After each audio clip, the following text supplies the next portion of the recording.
अस्सलाम वालेकुम dear students, उम्मीद है क्या सब खैरियत से होंगे। तो आज हम करेंगे I com part 1 business math exercise 1.2। इसका क्वेश्चन नंबर 10 करेंगे। जो लास्ट वीडियो थी उसमें हमने इसके 11 करेंगे। लास्ट वीडियो में हमने इसके 10 क्वेश्चन किए थे, तो क्वेश्चन नंबर 11 करते हैं आज। तो उसकी स्टेटमेंट पढ़ते हैं। क्वेश्चन नंबर 11 की स्टेटमेंट आप भी जो अपनी बुक या सब खोल कर सामने रख लें, आपको ज़्यादा समझ आएगी। क्वेश्चन नंबर 11 की स्टेटमेंट है, ये देखें लिखा हुआ है इफ़ 14 वर्कर्स, तो नंबर ऑफ वर्कर्स हैं 14, कैन डिग और ट्रेंच 630 मीटर्स लॉन्ग। तो 40 वर्कर्स हैं, वो इतनी लंबी जो ट्रेंच है उसको डिग कर सकते हैं इन 18 डेज, 18 दिनों में। तीन चीज़ें दी हुई हैं, एक वर्कर्स हैं, दूसरे क्या है लेंथ है इन मीटर्स, तीसरे क्या है डेज हैं। हाउ मैनी वर्कर्स तो फिर हमने वर्कर्स फाइंड करने हैं। हाउ मैनी वर्कर्स हमने फाइंड करने हैं। कैन डिग 770 मीटर्स, इतना 770 मीटर डिग कर सकते हैं इन 28 days at the same rate. तो हम क्या लिखेंगे, पहले लिखेंगे वर्कर्स, फिर लिखेंगे मीटर्स, उसके बाद लिखेंगे days. Workers, metres and days, ये तीन चीज़ें हम लिखते हैं। ये देखें वर्कर्स लिख लिया हमने। क्वेश्चन नंबर 11 वर्कर्स, फिर मीटर्स या लेंथ भी लिख सकते हैं या मीटर्स भी लिख सकते हैं, फिर है डेज। क्या करें 14 वर्कर, जो 14 वर्कर्स हैं can dig a trench 630 metre long, 630 metre long in 18 days. तो 14 वर्कर्स हैं, 18 दिनों में इतनी लंबी जो सुरंग है वो खोद लेते हैं। हाउ मैनी वर्कर्स, ये हमने फाइंड करना है, एक्स हमने फाइंड करना है। How many workers can dig 770 metres, अब कितने वर्कर्स हैं वो इतने मीटर, पहले 630 मीटर था उसको इंक्रीज़ कर दिया, 770 मीटर डिग करेंगे इन 28 डेज। नंबर भी ये लेंथ भी बढ़ा दिया और डेज भी उसने क्या किया, उसमें इजाफा कर दिया है। आपने कैसे करना है इसको देखें, यहाँ पर मैं लाइन लगा लेता हूँ, दो पार्ट कर लेते हैं इसके। अब इसमें क्या करना है, तीन चीज़ें वर्कर्स है, मीटर्स और डेज है। तो सबसे पहले जहाँ पर एक्स होता है आपने एक्स से अपवर्ड डायरेक्शन में एरो लगा देना है। सबसे पहला काम क्या करना है, जहाँ पर एक्स लिखा हुआ है आपने एक्स से स्टार्ट करना है और अपवर्ड डायरेक्शन में एरो लगा देना है। अब आपने क्या करना है, ये जो दो चीज़ें देखनी है, एक एक्स वाली वर्कर्स को और मीटर्स को आपस में देखना है। इनका आपस में जो रिलेशन है वो कौन सा रिलेशन है, डायरेक्ट रिलेशन है या इनवर्स रिलेशन है। जो प्रोपोर्शन है वो दो तरह के होते हैं, डायरेक्ट प्रोपोर्शन और इनवर्स प्रोपोर्शन। तो हम वर्कर्स और मीटर्स हैं, इनमें देखेंगे कौन सा प्रोपोर्शन है, डायरेक्ट या इनवर्स। तो डायरेक्ट प्रोपोर्शन कौन सा होता है, दोनों चीज़ें इंक्रीज़ होती हैं या दोनों डिक्रीज़ होती हैं, उसे हम कहते हैं डायरेक्ट प्रोपोर्शन। इनवर्स में क्या होता है, एक साइड पर इंक्रीज़ होता है तो दूसरी साइड के ऊपर डिक्रीज़ होता है, उसे हम कहते हैं इनवर्स प्रोपोर्शन। अब देखें इधर से देखना है, यहाँ पर ऐसे वहाँ से नहीं देखना, दूसरी साइड से देखना है। 630 मीटर्स हैं, वो कितने वर्कर खुदाई कर दिए हैं, 40 वर्कर्स, ठीक है। तो 630 मीटर आपने खुदाई करनी है, ट्रेंच की डिग करना है उसको। तो कितने वर्कर चाहिए, 40 वर्कर चाहिए। और आपने 770 मीटर्स आपने उसको डिग करना है। ज़्यादा लंबाई आपको चाहिए, ज़्यादा लंबी सुरंग खोदनी है आपने, फिर आपको कहते हैं कम वर्कर चाहिए, ज़्यादा चाहिए, यानी ज़्यादा काम करने के लिए आपको ज़्यादा वर्कर्स चाहिए, ठीक है। इसका जब इस साइड पर इंक्रीज़ होगा तो इस साइड के ऊपर भी इंक्रीज़ होगा। जब दोनों साइड पर इंक्रीज़ हो फिर कौन सा प्रोपोर्शन होता है, डायरेक्ट प्रोपोर्शन होता है। तो डायरेक्ट प्रोपोर्शन आपने जो एरो है वो आपने अपवर्ड डायरेक्शन में लगाना है। अगर डायरेक्ट प्रोपोर्शन हो फिर आपने जो एरो है वो आपने अपवर्ड डायरेक्शन में, ऊपर वाले डायरेक्शन में लगाना है। अब इसको आपने छोड़ देना है, अब इसको हमने छोड़ दिया। अब वर्कर्स और डेज देखेंगे, वर्कर्स और डेज में क्या रिलेशन है, प्रोपोर्शन कौन सा बनता है, डायरेक्ट प्रोपोर्शन बनता है या इनवर्स प्रोपोर्शन बनता है। अपनी इस तरफ से देखना है। 18 दिनों में अगर काम ख़त्म करना है, अगर आपने 18 दिनों में काम ख़त्म करना है तो आपको कितने वर्कर चाहिए, 40 वर्कर चाहिए, ठीक है। ये देखिए अगर आपने किसी काम को जो ट्रेंच है उसको डिग करना है 18 दिनों में, 18 डेज में, तो आपको कितने वर्कर चाहिए, 14 वर्कर चाहिए। और उसी काम को अगर आपने 18 को या 28 दिन में ख़त्म करना है तो आपके पास डेज ज़्यादा ना, फिर आपका वर्कर ज़्यादा चाहिए, काम चाहिए, काम चाहिए। जब नंबर ऑफ डेज आपके पास ज़्यादा है तो भाई जो थोड़े वर्कर्स हैं उनके साथ आपका काम हो जाएगा, ठीक है। अगर 18 दिन में काम ख़त्म करना है आपको 14 वर्कर चाहिए, और आपने डेज बढ़ा दिए हैं कि हमारे पास 18 के 28 दिन है, फिर काम वर्कर्स होंगे, फिर भी आपका काम विद इन टाइम कंप्लीट हो जाएगा। जब इस दफ़ा ने इंक्रीज़ किया है, इधर क्या हुआ है, डिक्रीज़ हो गया। डेज बढ़ाने से जब वर्कर्स है वो क्या हो जाएंगे, डिक्रीज़ हो जाएंगे। तो जब एक तरफ इंक्रीज़ हो दूसरी तरफ डिक्रीज़ हो तो फिर कौन सा प्रपोर्शन होता है, इन्वर्स प्रपोर्शन होता है। इन्वर्स प्रपोर्शन में आपने एरो डाउनवर्ड डायरेक्शन में लगाना है। जब भी इन्वर्स प्रपोर्शन होगा तो आपने एरो डाउनवर्ड डायरेक्शन में लगाना है, ये आपने याद रखना है। अब आपने क्या करना है, इक्वेशन लिखनी है। तो S/14 एरो इधर से स्टार्ट हो रहा है ना, S/14, तो क्या लिखेंगे, S/14 इक्वल, अब यहाँ पर क्या लिखेंगे, 770 डिवाइडेड बाई 63 630 फिर मल्टीप्लाइड बाई। अब देखें एरो ऊपर से स्टार्ट हो रहा है, जो एरो ये वाला ऊपर से है, ऊपर से नीचे लिखेंगे, 18 ऊपर लिखेंगे, 28 नीचे। ये आपने याद रखना है, एरो जहाँ से स्टार्ट हो रहा है आपने वहाँ उसको ऊपर लिखना है, दूसरे को आपने नीचे लिखना है। 18 डिवाइडेड बाई 28, ये 0 0 के साथ कट जाएगा। S इक्वल ये 77 over 63 multiplied by 18 over 28 multiplied by 14। अब इसको सिंप्लीफाई करना है, 14 2 ज़ा 28, 14 2 ज़ा 28, 2 9 ज़ा 18, 9 7 ज़ा 63, तो 7 11 ज़ा 77, इज इक्वल टू क्या हो जाएगा, 11 वर्कर्स, 11 वर्कर्स। तो 28 डेज में आपने इतनी खुदाई करनी है तो आपको कितने वर्कर चाहिए, 11 वर्कर चाहिए, and this is your answer, ठीक है।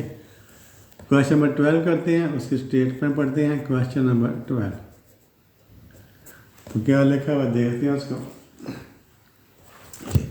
क्वेश्चन नंबर 12 की स्टेटमेंट ये देखें, a manager plans to produce 100 units, उससे 100 यूनिट बनाने हैं, प्रोड्यूस करने हैं, विद द हेल्प ऑफ 25%, इतने उसके पास वर्कर्स हैं, लेबर है, वर्किंग 4 आवर्स डेली, और वो डेली 4 घंटे काम करें। अगर 25% रोज़ाना 4 घंटे काम करें वो कितने यूनिट बना लेता है, वो 100 यूनिट्स बना लेगा। हाउ मेनी यूनिट्स, फिर हमें यूनिट फाइंड करने हैं, कैन बी मेड बाई 40%, अगर 40% हो वो रोज़ाना 3 घंटे काम करते हैं तो फिर कितने यूनिट्स बनेंगे। ये क्वेश्चन है, जिसमें क्या दिया हुआ है, नंबर ऑफ यूनिट्स हैं, उसके बाद पर्सनस हैं, उसके बाद आवर। तो हम लिख लेते हैं यूनिट्स, पर्सन एंड आवर, इसका हम लिख लेते हैं। तो यूनिट्स लिख लें, यहाँ पर क्या लिख लेते हैं, यूनिट्स, फिर लिख लिया पर्सनस, फिर लिख लिया आवर्स, ठीक है। तो कहते हैं यूनिट्स हैं 100 यूनिट्स हैं, 100 यूनिट्स, पर्सन हैं कितने 25, और डेली कितने घंटे काम करना है, 4 घंटे। फिर कहता है हाउ मैनी यूनिट्स, ये हमने फाइंड करना है। तो जो चीज़ फाइंड करनी है उसका हम एस लिख लेते हैं, इसका हमने एक्स लिख लिया। फिर पर्सन कितनी है, made by 40%, how many units can be made by 40% working 3 hours daily, 3 hours daily. तो हमने जो इंफॉर्मेशन थी उसका हमने नोट कर लिया।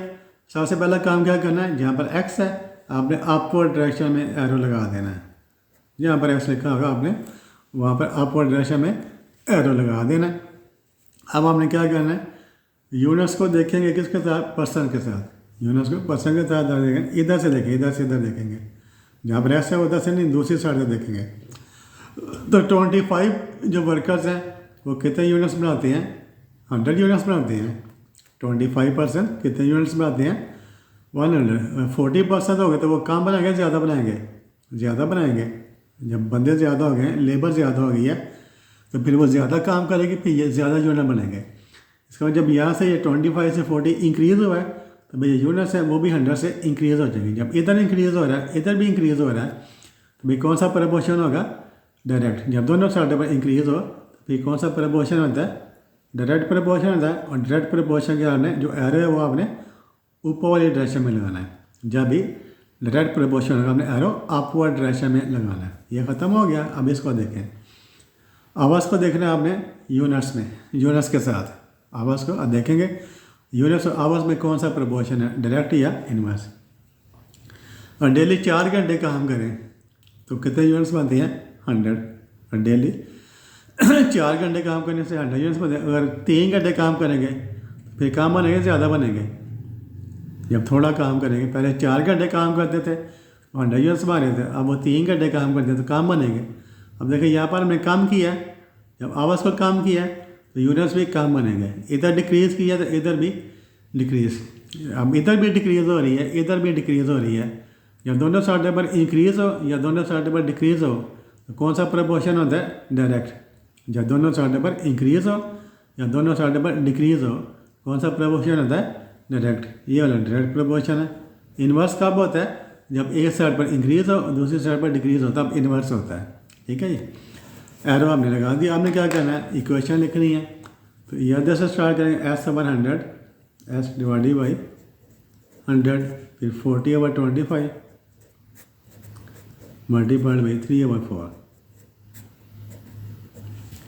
100 इधर आ जाएगा, ऐसे कर लो 40/25 मल्टीप्लाइड बाई 3/4 मल्टीप्लाइड बाई 25 को 100 से करें तो 25 4 से 100, 4 4 से कट गया तो 40 को 3 से मल्टीप्लाई कर दें, 43 are 120 यूनिट्स।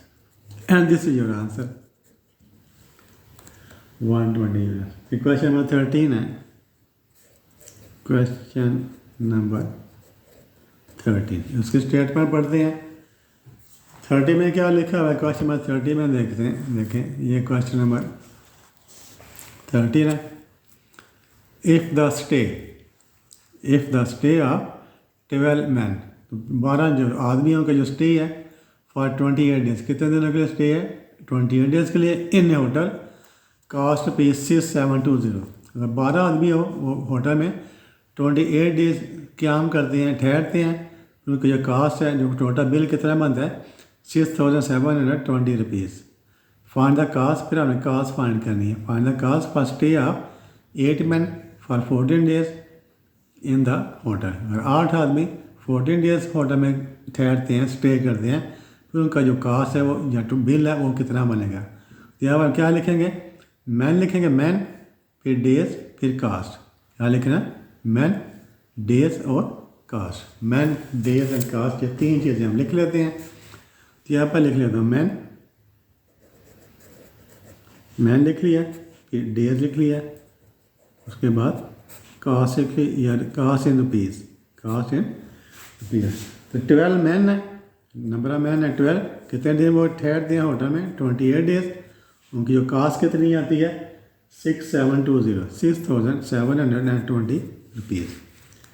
अब वो क्या क्या कह रहा है, फाइंड द कास्ट। कास्ट हमने फाइंड, ये हमने फाइंड करना है, find the cast.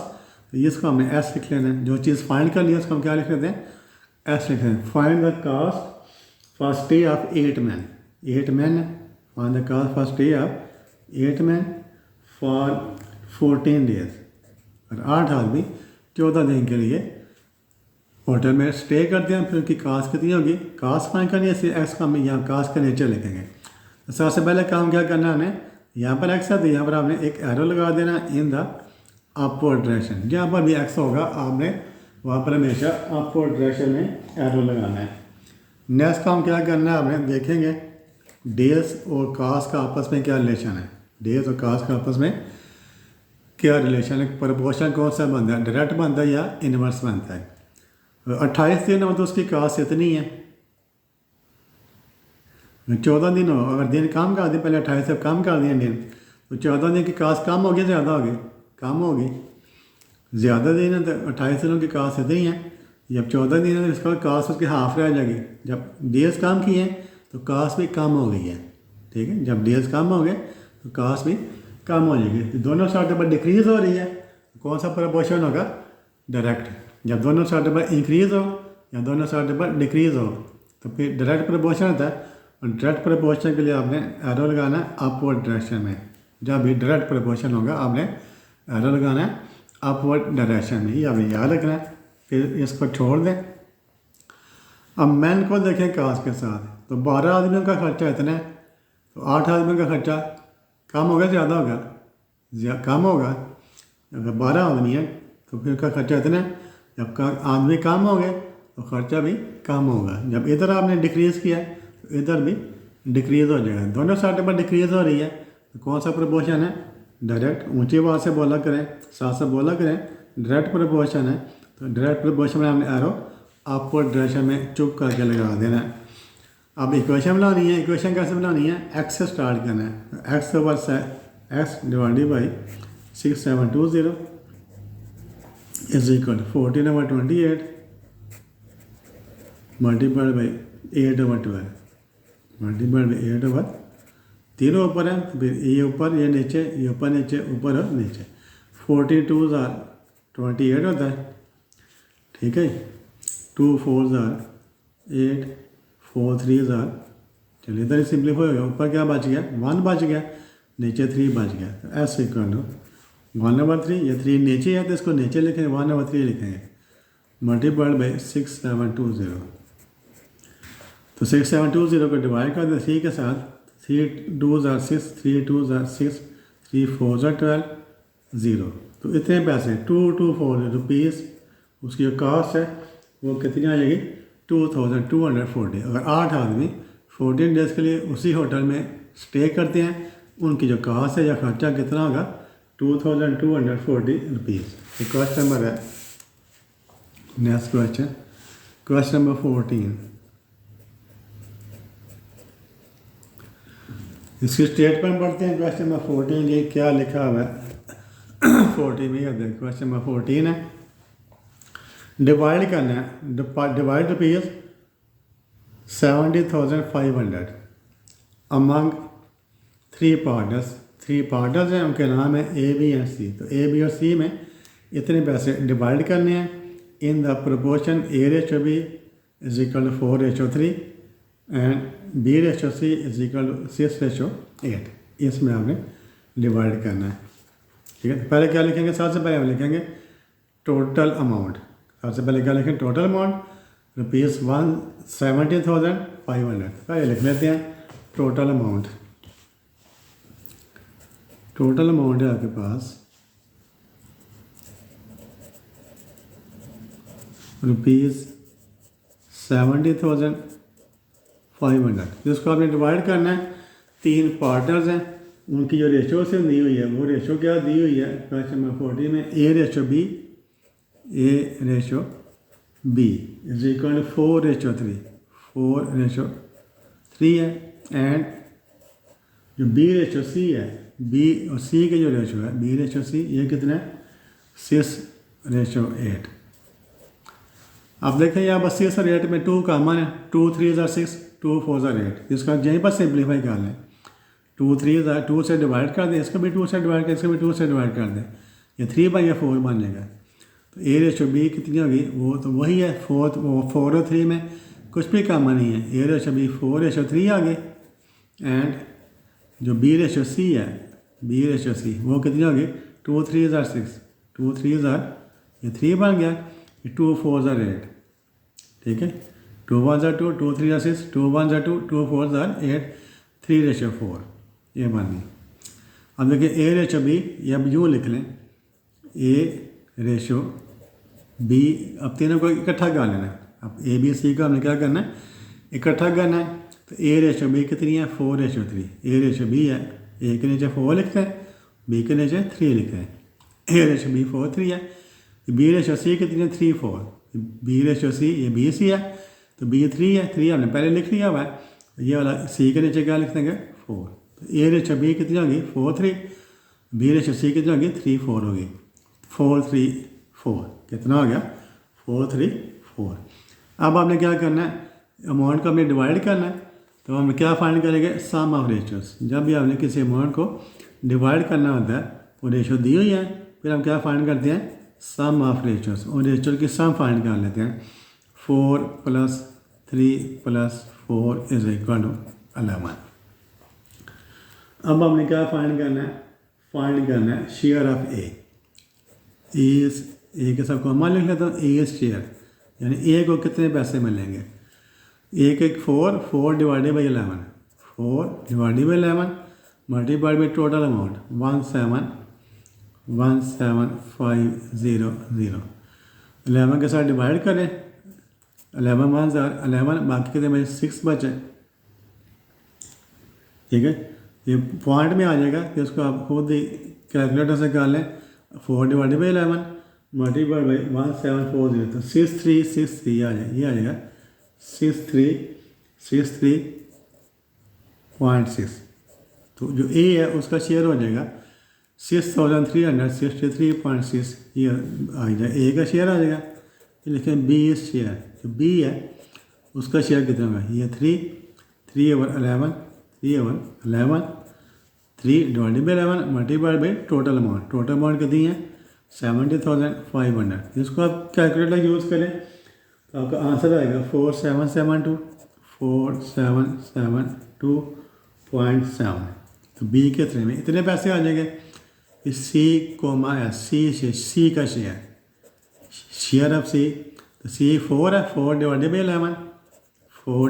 11 multiplied by 17500।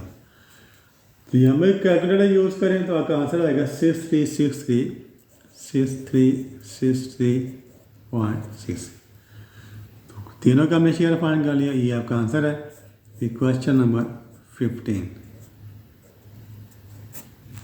उसकी स्टेटमेंट पढ़ते हैं।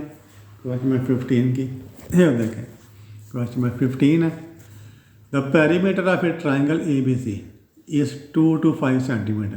पेरीमीटर क्या होता है, द लेंथ ऑफ 3 साइड्स, तीनों साइडों की लेंथ को आप ऐड कर दें तो उसका पेरीमीटर होता है। टोटल लेंथ ऑफ 3 साइड्स, जो ट्राइंगल की 3 साइडें होती हैं ना, तो तीनों साइडों की जो टोटल लेंथ होती है उसे हम कहते हैं perimeter. Perimeter of triangle ABC is 225 centimetre. Find the length of its sides, तो उसकी साइडों की लेंथ फाइंड करनी है। इफ़ ए रेशो बी, एक साइड ए है, दूसरी साइड बी है, तीसरी साइड सी है। ए रेशो बी 2 3 है, बी रेशो सी 5 7 है। तो पहले हम क्या लिखेंगे, perimeter. Perimeter is equal to 225। तो पहले हम लिख लेते हैं पेरीमीटर। तो पेरीमीटर है ट्राइंगल का 225 सेंटीमीटर। तो तीन उसकी साइडें हैं, साइडों का क्या नाम है, ए बी और सी। तो ए और बी जो है, ए बी में क्या रेशो है, A ratio B is equal to 2:3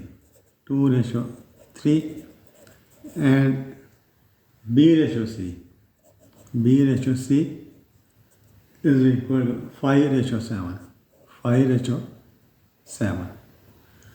ए और बी के रेशो 2 3 है, बी और सी के रेशो 5 7 है। तो हमें तीनों साइडों की लेंथ फाइंड करनी है। अब इसको यूँ लिखेंगे, ए रेशो बी पी रेशो सी। जब 3 दिया था हमने इसको लिखा, ए रेशो बी कितनी है 2 3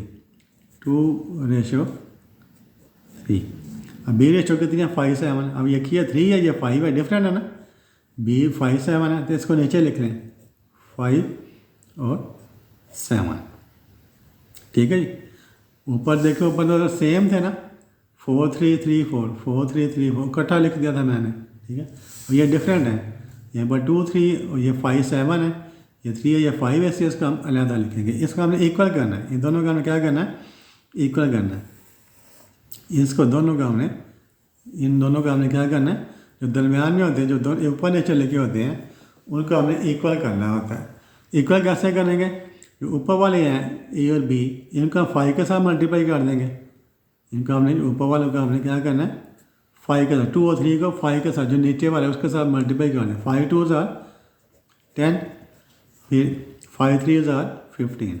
तो हमने क्या किया, 2 और 3 को 5 के साथ मल्टीप्लाई कर दिया। 5 2 10, 5 3 15। अब हमने जो नीचे वाले हैं 5 और 7, इनको हमने ऊपर वाला जो 3 है उसके साथ मल्टीप्लाई करना है। तो 3 5 15 वो हमने लिख लिया कि 3 7 21। तो ऊपर वाले जो नंबर है उनको हमने इसके साथ नीचे वाले के साथ मल्टीप्लाई करना है। 5 2 10, 5 3 15। और जो नीचे वाले हैं 5 7, इसका हमने ऊपर वाले के साथ मल्टीप्लाई करें 3 5 ज़ा 15, वो पहले लिख चुके हैं, 3 7 ज़ा 21। तो ये रेशो आ गई ए बी और सी की। अब क्या फाइंड करेंगे, सम ऑफ रेशोज। नेक्स्ट काम क्या करना है, सम ऑफ रेशोज। 10 + 15 + 21, तो कितना आ गया, 5 और 1 6 2 3 4 46।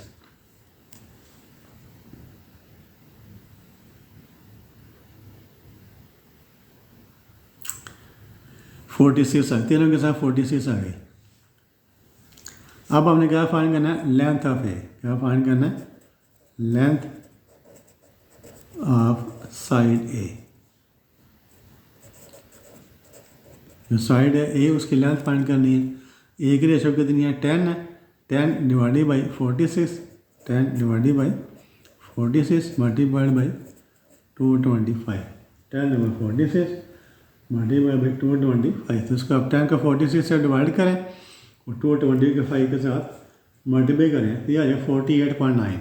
ये आ जाएगा 48.9 सेंटीमीटर। ये फाइंड करें length of B. Length of side B, तो बी के रेशो कितने 15 है। 15 divided by sum of ratios multiplied by perimeter 225 centimetre. तो इसको आप करेंगे 50 को 46 से डिवाइड करें और 225 के साथ मल्टीप्लाई करें। कैलकुलेटर यूज़ करना है आपने 73.4। फिर लेंथ ऑफ सी, जो साइड सी है उसकी लेंथ क्या है 21 डिवाइडेड बाई 46 मल्टीप्लाइड बाई 225। फिर कैलकुलेटर यूज़ करें 102.7। ये आ जाएगा 102.7 सेंटीमीटर। उसके बाद बाकी दो सवाल हैं इसके, क्वेश्चन नंबर 16 और 17 वो करते हैं। तो क्वेश्चन नंबर 16 देखें। क्वेश्चन नंबर 16, उसकी स्टेटमेंट पढ़ते हैं क्वेश्चन नंबर 16 की। तो क्या लिखा है, 3 students A B and C receive the scholarship of ₹36,000। तो तीनों को जो स्कॉलरशिप मिला उसकी टोटल अमाउंट है वो कितनी है, ₹36,000। Divide the amount of scholarship if A/B is equal 3/2 and B/C is equal 4/5। तो पहले क्या लिखेंगे, टोटल अमाउंट ₹36,000। पहले हम लिख देते हैं टोटल अमाउंट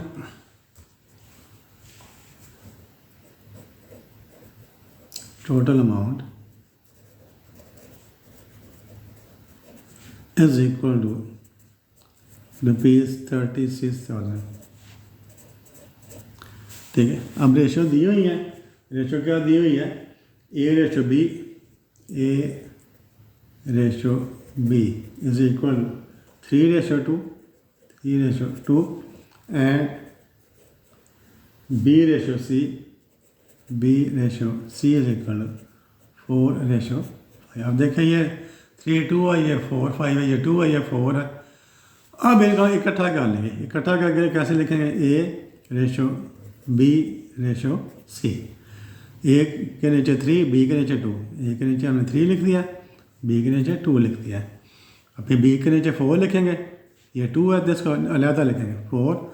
C के नीचे 5 लिखेंगे 4/5। अब हमने क्या करना है, एक लाइन लगा देनी है, इन दोनों का हमने इक्वल करना है। तो इक्वल कैसे होंगे, ऊपर जो नंबर है इनको 4 के साथ मल्टीप्लाई करेंगे। 4 3 12, 4 3 12, 4 2 8। अब नेचुरल नंबर है इनको हम 2 से मल्टीप्लाई करेंगे। 2 4 8 वो लिख लिया, 2 5 10, 2 5 10।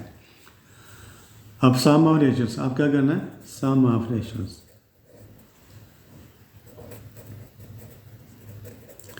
प्लस का दें 12 + 8 + 10, तो कितना आ गया 12 20 30।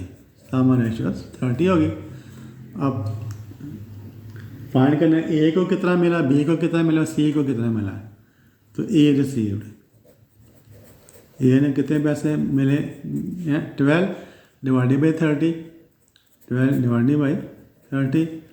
मल्टीप्लाई किसके साथ करेंगे, टोटल अमाउंट के साथ 36,000 के साथ, मल्टीप्लाइड बाई 36,000, तो 0 काट गया, तो 3 12 12 के साथ 2 0 आ गया, तो 144 साथ इसके 2 0, तो जो ए है उसको मिलेंगे 14,400 रुपीज़। ये बी रिसीव्ड, क्या लिखें, बी रिसीव्ड, बी को कितने मिले हैं, 8/30, 8/30 मल्टीप्लाइड बाई 36,000, इसको काटेंगे तो ये वाला 1200 आ जाएगा, तो रुपीज़ 9,600, या रुपीज़ 9,600, ये सी रिसीव्ड, सी रिसीव्ड, तो क्या लिखें, 10/30, 10/30 मल्टीप्लाइड बाई 36,000, 1200 आ गया, सॉरी 1200, 2 0 है, तो रुपीज़ 12,000, रुपीज़ 12,000, ये आपका आंसर आ गया। फिर क्वेश्चन नंबर 17 है, उसकी स्टेटमेंट पढ़ते हैं। क्वेश्चन नंबर 17 की, divide rupees 2,415 among 3 brothers Ashraf, Aslam and Akram such that Ashraf की रेशो 4:5 है और अशरफ अकरम की रेशो 9:16 है। उसी तरह करना है। सबसे पहले क्या लिखना है, टोटल अमाउंट 2,415, तो सबसे पहले लिख लेते हैं total amount to be distributed, जितनी अमाउंट आपने रिसीव करनी है, total amount is equal to rupees 2,515 rupees, this is the total amount, तो this is to be distributed among, तो रेशो दी हुई है, रेशो क्या है, असलम अशरफ, असलम रेशो अशरफ, इनकी जो रेशो है वो कितनी है, 4:5, 4:5, एंड उसके बाद है अशरफ अकरम, अशरफ और अकरम, इनकी रेशो दी हुई है 9:16, 9 और 16। अब इनको इकट्ठा करेंगे, पहले असलम, अशरफ और अकरम लिखेंगे। क्या लिखेंगे, असलम रेशो अशरफ, फिर रेशो अकरम, ये लिख दिया हमने। तो असलम के नीचे 4, अशरफ के नीचे 5, 4:5, फिर अशरफ के नीचे 9, अकरम के नीचे 16, अशरफ के नीचे 9 लिख दिया और अकरम के नीचे 16 लिख दिया, ये लिख दिया हमने। अब ये इक्वल नहीं है, इनको इक्वल करना है, तो लाइन लगा लेंगे। तो क्या करेंगे, जो ऊपर वाले 4 5 इनको 9 के साथ मल्टीप्लाई, दोनों को 9 के साथ मल्टीप्लाई करें, 9 4 36, 9 4 36, 9 5 45। अब नीचे वालों को हमने मल्टीप्लाई करना 5 के साथ, 5 9 45, 5 6 कितने होते हैं, 80। अब सम ऑफ रेशियोज प्लस कर लेंगे, सम ऑफ रेशियोज, इनको आप ऐड कर लें, 30 + 45 + 80,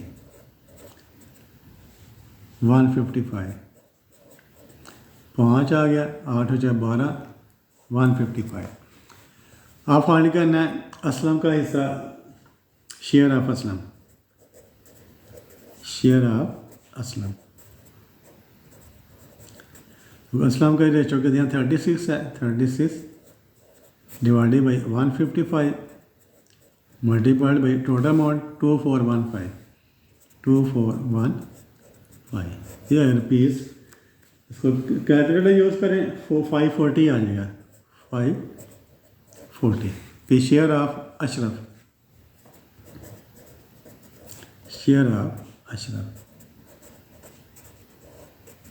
अशरफ के लिए 45/155, 45/155 मल्टीप्लाइड बाई टोटल अमाउंट 2415, ये आएगा रुपीज़ कैलकुलेटर की मदद से 675। फिर share of Akram,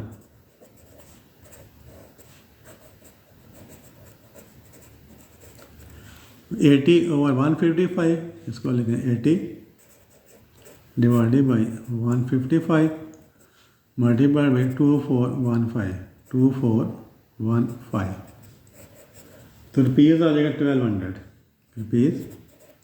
this is your answer. ऐसे से 1.2 कंप्लीट हो गया है। तो वीडियो देखने के बाद आपने क्या करना है, हर क्वेश्चन की 2-2 3-3 दफ़ा प्रैक्टिस करनी है।